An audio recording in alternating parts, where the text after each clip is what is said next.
Let's return to This Week in America. Here's your host, Rick Bratton. Welcome back, everybody, coast to coast, This Week in America. James Patterson and Mike Lupica are the thriller dream team. Rave reviews for the just-released The House of Wolves, Murder Runs in the Family. Jenny Wolfe's murdered father leaves her in charge of a billion-dollar empire, including a legendary pro football team, the San Francisco Wolves, and a family more ruthless than Succession's Roys and Yellowstone's Duttons. James Patterson is the world's best-selling author, the creator of Alex Cross. He's produced more enduring fictional heroes than any other novelist alive. And Mike Lupica, a Hall of Fame sports columnist and author of 17 New York Times best-selling novels, the most recent of which, The Horsewoman, his first collaboration with James Patterson. The House of Wolves, Murder Runs in the Family, a powerful family thriller not to be missed, and authors James Patterson and Mike Lupica joining us on This Week in America. Gentlemen, welcome to the program. Great to have you with us. That's great. I can't believe you read the first page of our book like that. Oh, my God. And if we had like 3-4 hours, Rick, I could do the whole thing. I listened to you just now, and Jim and I were thinking, my God, that'd be a book I'd like to read. Yeah. Well, you both would be right. I mean, the reviews are excellent on this, and a warning to the readers: once you start, you're not going to stop. You'll be up all night finishing this book. It grabs us from the first page of the book as you've got Joe Wolfe. Let's talk about him for a second. He's out on his boat. Sure. He's got the Golden Gate Bridge. He's got Alcatraz. He's singing "I Left My Heart in San Francisco," swigging some Grey Goose out of the bottle. This guy's got it all, it appears, doesn't he? Yeah, and he owns the football team, the San Francisco football team. That's one of those great attributes. And he owns the newspaper, so he can always, have good stories written about the football team. It's perfect. I mean, it's an amazing character, a powerful character, and we focus on Jenny. Jenny Wolfe, I mentioned in the beginning, this is a character that I understand you have said this could be the best character you've ever written. The readers really enjoy Jenny. Talk about her, Mike. Who is Jenny like? What makes her so likable? What made her so much fun to write about? We just think she's the smartest, coolest, toughest one in the room. She grew up with 3 brothers who were out to get her, and she kind of distanced herself from this family. And he's teaching high school and coaching high school football when this book starts. She really has no relationship going with her dad, and then stuff happens, and all of a sudden, she's the biggest guy. And see, that's how we get past the spoiler alert stuff. We just say stuff happens. Stuff happens. Stuff happens. A lot of stuff happens in this book. But the whole family thing, this dysfunctional family stuff, like you mentioned Yellowstone, and people like that because I think we all think our families are totally messed up, and then we go, oh, but it's nothing compared to the Duttons on Yellowstone or Succession, whatever that, the Roys or the Rays or whatever they are. And then, the 2 big books for this week or month or whatever are going to be the, Prince Harry's book and then House of Wolves. But, the royal family, they're nothing. I mean, Harry got slapped around a little bit by his brother and, he hasn't spoken to his dad. I mean, compared to the Wolves and House of Wolves, it's nothing. I mean, they're really mean and tough and funny and, all that good stuff.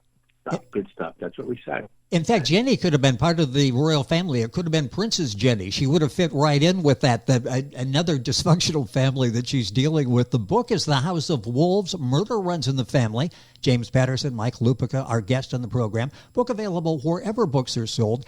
Jenny really has a lot on their plate there, and it's interesting how this whole story unfolds. There is never a dull moment. She's got let's talk about the relationship with her 3 brothers. They think eventually they're going to have this empire, and their sister, the high school football coach, gets it. Talk about the relationship that Jenny has with her brothers, because danger lurks in dealing with her brothers, doesn't it? Well, we mentioned about Harry getting belted by his brother in the book. Yeah, we were a little worried when we found out that Prince William was smacking around Prince Harry, because we thought, wait a minute, they're stealing our act, because there's a big scene in the book where Jenny Wolfe punches Jack Wolfe right in the face. And my daughter, Hannah, she grew up with 3 brothers.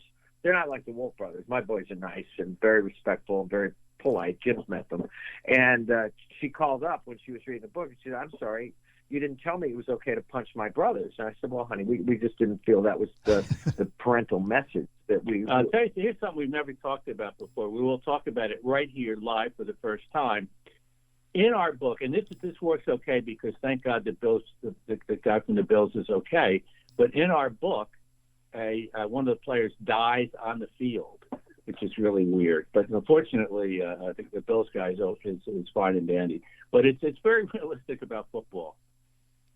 There's a scene in the book that when I'm watching what happened last Monday night, I called Jim and I said, oh, my God, ambulance on the field, game gets discontinued. But in our book, this player, Mr. Harmon, he actually dies. And it was just really eerie for me to watch. Yeah.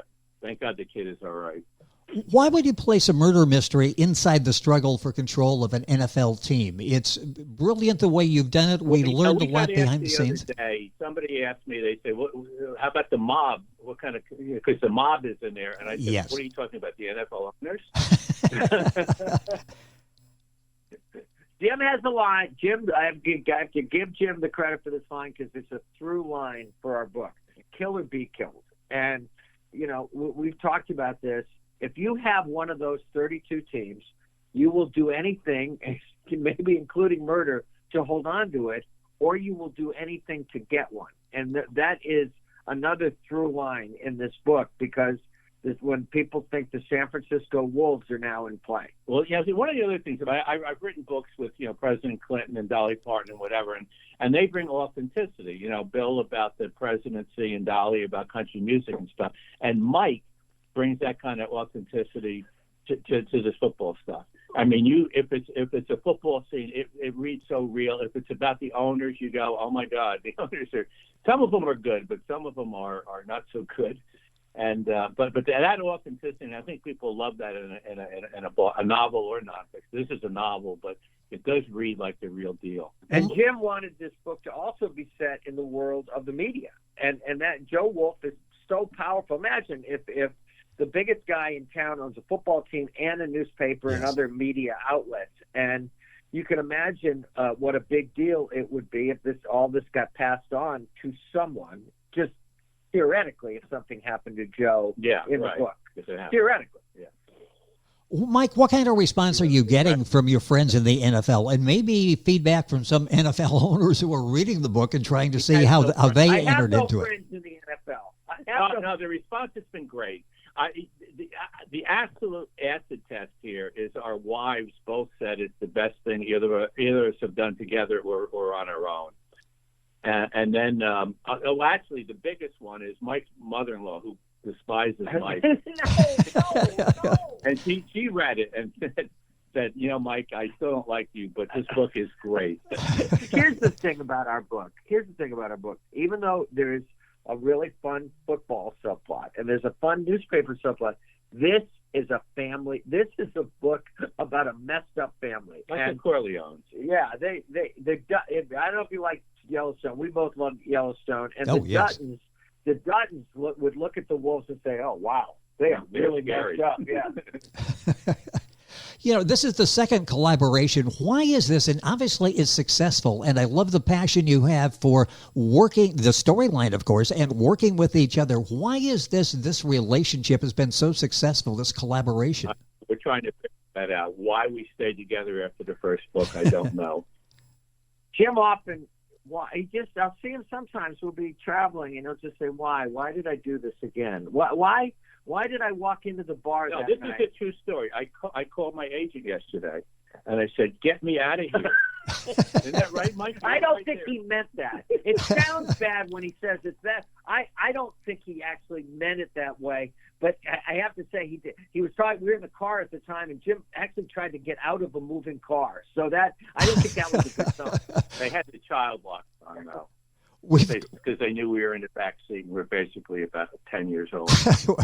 We've got a minute or so left. As I'm reading this, it really comes alive off the page. I mentioned that from the very beginning, the scene with Joe Wolf. This has to be a big screen adaptation at some point, and I'm sure you've given some thought to that. The movie rights are still available. That's right. The movie rights are still available. So contact our agent at Creative Artists, or just call the telephone there and say, we want to buy House of Wolves. Anybody who's listening with big movie money. Somebody asked me who I want to play Jenny Wolf the other day, and I said Margot Robbie. We wouldn't say no to her, would we? Or Charisse Theron. Yeah, she'd be good. You go there. Yeah. Mm-hmm. Oh, I can Rick, see. Get on this. You get on this right now. You get on this right now. Don't be tapping by the phone. In fact, you can give me a call. I'll forward it on to these two, and you can have the first rights to the motion picture. They're probably listening. I've got 30 seconds. What are you working on now? This is successful 2 for 2 here. Are you working on number 3? No, we've got a new character. The first one, a lawyer named Jane Smith, comes out in September. We're working on Jane 2, and the first one, it's actually called Jane effing Smith. Seriously, that's the title. You grab them with the title, and you've done that. It's been a pleasure having you. Can't wait for the newest book to come out. This one is out, the one you're working on now. Hopefully we can talk about that as well. This one, The House of Wolves, Murder Runs in the Family, book available wherever books are sold. An opportunity to visit the neighborhood independent bookstore, pick up a copy, and look around while you're there. James Patterson, Mike Lupica, our guest on the program, and the authors of The House of Wolves. Gentlemen, a pleasure. Thank you for joining us. Congratulations on the success of The House of Wolves. A pleasure having you with us. Thanks a lot. You're welcome. You. You're welcome. Our guest, James Patterson, Mike Lupica, authors of The House of Wolves, Murder Runs in the Family. You're listening to This Week in America, and we're back on today's program right after these messages. This Week in America is online. You can visit our website, thisweekinamerica.us. Scott Pinkerton, associate producer of This Week in America. Jay Anderson, segment producer. Ben Watson, webmaster. Otto Bechet, director of engineering and TV production. This Week in America produced and is a trademark of Blue Funk Broadcasting, LLC.